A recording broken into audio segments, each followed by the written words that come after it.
se estaría trabajando. Y aparece una denominación, una frase, no sé, una figura que podría ser incorporada que se llama salarios dinámicos. Mm. Bueno, queremos saber qué significa, qué significaría esto y en qué cambiaría lo que conocemos hasta acá. Así que tenemos en línea para consultarlo y para charlar al doctor Oscar Fara, es abogado especialista en Derecho Laboral, y a ver si de todo lo que estamos escuchando, lo que todos estamos viendo, a ver si nos ilustramos de qué significaría esto respecto de cómo estamos actualmente. Oscar, ¿cómo estás? Buen día, gracias por atendernos como siempre.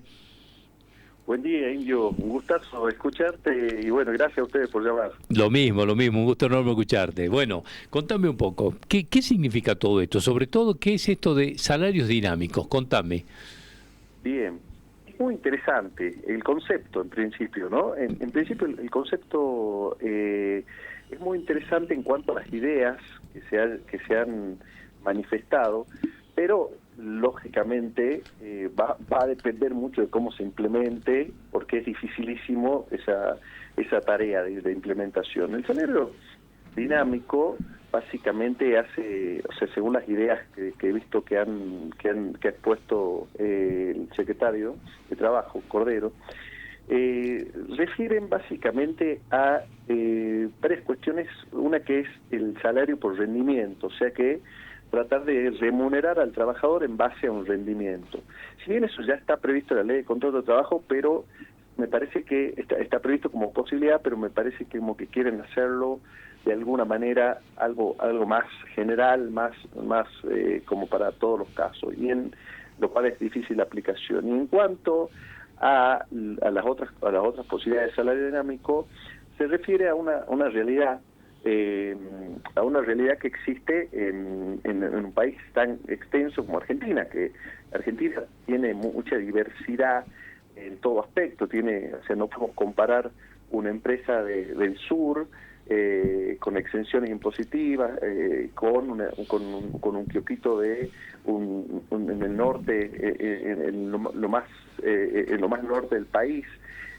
Tampoco, ¿por qué? Porque son empresas que tienen magnitudes absolutamente distintas de mercado, y también por una cuestión de lo que son las necesidades en cada región. Entonces, un poco la idea de dinamizar ese salario es buena, teniendo en cuenta los parámetros estos de realidades de las empresas y de las necesidades de las personas, que son distintas en las distintas regiones. El costo de vida en Buenos Aires no es el mismo que en Salta, por supuesto. Entonces, apunta a eso, dinamizar todas esas cuestiones, tanto por el rendimiento como también por la cuestión de la regionalización y las magnitudes de las empresas. Vos sabés que se me ocurrió pensar en un ejemplo cuando leíamos de esto, en lo que ocurrió últimamente, por ejemplo, en Salta con el salario de los choferes del transporte del servicio de pasajeros, ¿no? El SAETA concretamente,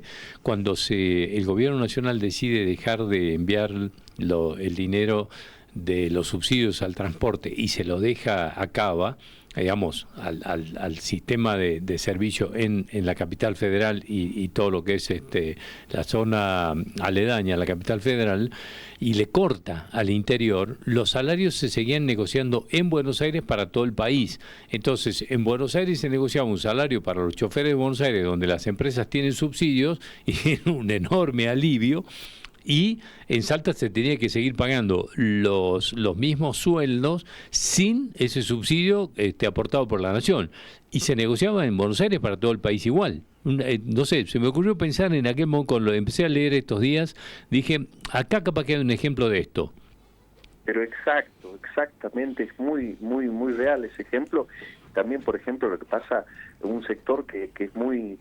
se advierte mucho, es el tema de las aguas y gaseosas. Hay la empresa líder de agua y gaseosas, las líderes de Argentina, terminan pagando los mismos, que son monstruos, terminan pagando el mismo sueldo, porque se negocian en Buenos Aires, que las empresas acá locales de agua y soda. Entonces, muchas veces esos sueldos se hacen sumamente onerosos. Entonces, y la venta que tienen esas empresas aquí no es ni remotamente parecida a la de Buenos Aires, ni los precios. Entonces se dan esas asimetrías impresionantes en nuestro país, y me parece que es una buena idea de pensamiento poder hacerlo. Ahora, el tema es ver cómo hacerlo, cómo generar que las paritarias se puedan hacer pacíficamente. O sea, no es menor la dificultad el planteo del gobierno, no es menor, va a ser bastante complejo, me parece. Claro, porque esto significaría, no sé si la palabra que hay que utilizar, y te pido que me corrijas con toda confianza, Oscar, Bueno. es la regionalización de los convenios, por ejemplo, porque para poder implementarlo, medio que va a haber que modificar los convenios. Decir, bueno, el convenio para el norte es este, para el NEA es este, para el sur, no sé, para la Patagonia es este, y ahí me parece que puede haber un punto de fricción, ¿no? Sí, totalmente. Y ahí justamente es posible que va a tener que reformarse la ley, porque hoy tenemos lo que es la articulación de convenios colectivos, es que pues se pueden hacer convenios regionales, todo, pero nunca se puede ir abajo del convenio madre. Entonces se complica muchísimo la situación, porque sí, vayan a negociar el sindicato del noroeste, por ejemplo, y con las cámaras del noroeste, pero no van a poder nunca tener sueldos más bajos que Buenos Aires, porque la ley no permite que vayan perforando ese piso. Entonces se habla de una idea que me pareció bastante compleja, no sé cómo la plantearán, pero me parece que puede rozar mucho con dificultades contra las normas, que es poner como que sea el techo, invertir el sistema, lo cual lo veo muy difícil. Va a tener que ser muy cuidadoso el gobierno en la estructura legal que quiera usar. Yo creo que se va a tener que venir inexorablemente una reforma legislativa para que se pueda desarticular los convenios regionales o sectoriales o lo que fuere la magnitud de las empresas, para que se pueda viabilizar este dinamismo en los salarios, pero así como estamos hoy es imposible con nuestra estructura legal. Sí, se me ocurre pensar que ante el avance de esto, que podría terminar en una suerte de atomización de los gremios o de los sindicatos, va a haber ahí un puesto de lucha, digamos, de gremial fuerte, ¿no? Frente a cualquier tipo de modificación de esto. Totalmente. Es más, justamente la Corte Suprema hace reciente para lo que es el ámbito del derecho, recientemente, hace un par de años, se expidió sobre justamente la imposibilidad de que los gremios inscriptos simplemente sin personalidad legal puedan negociar convenios colectivos, reservándose la facultad a los gremios con personería, o sea, centralizando bastante la cuestión de la negociación salarial. Y esto, como perfecto vos decís, podría ser una atomización, lo cual puede provocar un amplio conflictos, o sea, muchos conflictos sindicales, ¿no? Y de hecho la CGT no por lo que veo no están avalando, pero me parece que el hecho de identificar esta cuestión con el decreto de necesidad de urgencia primero de mi ley del 7023 no es correcto, porque no tiene nada que ver esto con eso. Esto tiene que ver con lo que hablamos de la dinamización que hablamos, por las razones que apuntamos, pero o sea, no tiene nada que ver con eso. Claro. Pero ahora lo que hay que ver es la implementación, porque puede ser muy difícil legalmente, y como vos apuntaste exactamente, esa atomización puede dar lugar a muchos conflictos. Aquella frase mágica que era para bien y para mal, ¿no? Que era la flexibilización laboral, que empezaban a prender luces por todos lados, no está incluido en esto que se está hablando ahora, ¿o sí?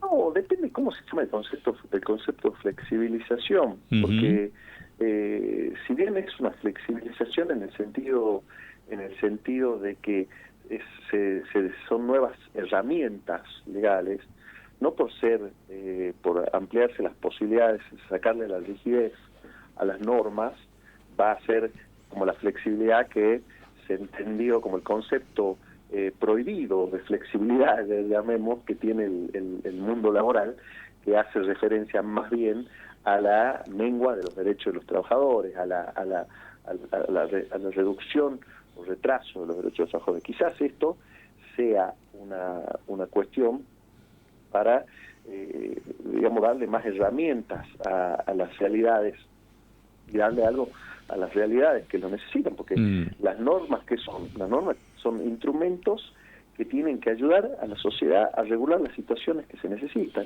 nada más. Entonces yo no lo veo como una flexibilización desde la connotación negativa, sino lo veo más bien como una herramienta nueva que, como digo, o sea, como decía anteriormente, va a ser el éxito y la justicia de esa institución va a depender de qué tan buena sea la regulación que pueda hacer el problema.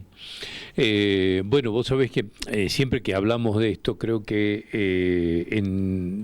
terminamos como estancados entre lo que es, digamos, la supuesta pérdida de derechos cuando se habla de reformas laborales, pero también me parece que es importante que algún mecanismo va a haber que encontrar para que se incorpore casi, no sé, en dónde estamos, el 50 o 60% de trabajadores que están en la informalidad en la Argentina, que no muchos países del mundo tienen niveles de estas características de informalidad. En algún momento, no sé, va a haber que encontrar herramientas que permita que esa gente se incorpore al mercado laboral formal, ¿no? Porque si no, digamos, tampoco hay posibilidades de que el sistema previsional resista si no se incorpora gente al sistema formal de trabajo. Totalmente, exactamente, no es la única herramienta esta que se debe implementar a tal efecto, o sea, para dar mayor empleabilidad y formalidad de empleo y no atacar el sistema previsional, se tienen que reformar muchas otras cosas más, o sea, para que el emprendedor, el empresario se anime a invertir, se anime a tomar gente, se tienen que dar muchas medidas que pueden ser llevadas desde el ámbito impositivo, a mi criterio, porque tocarle el bolsillo al trabajador también está mal, porque el trabajador vive con su sueldo y es algo alimentario. Entonces no apuntar a sacarle los derechos al trabajador y tampoco a sumarle cargas al empleador, sino a posibilitar que pueda ser realidad esa relación laboral y que también los empleados no tengan miedo de tomar empleado, porque hoy es todo un tabú tomar un nuevo empleado. En consecuencia no solamente esa medida es la que es necesaria, que puede llegar a ser necesaria, sino a otros aspectos desde otras instituciones para poder encontrar salidas al gran problema de la informalidad. Muy bien, Oscar, como siempre te agradecemos mucho habernos atendido, ha sido muy amable, te mando un fuerte abrazo, el gusto de escucharte. Muchas gracias, Indio, un fuerte abrazo y que tengan un buen fin de semana. Hasta cualquier momento, hasta luego, igualmente.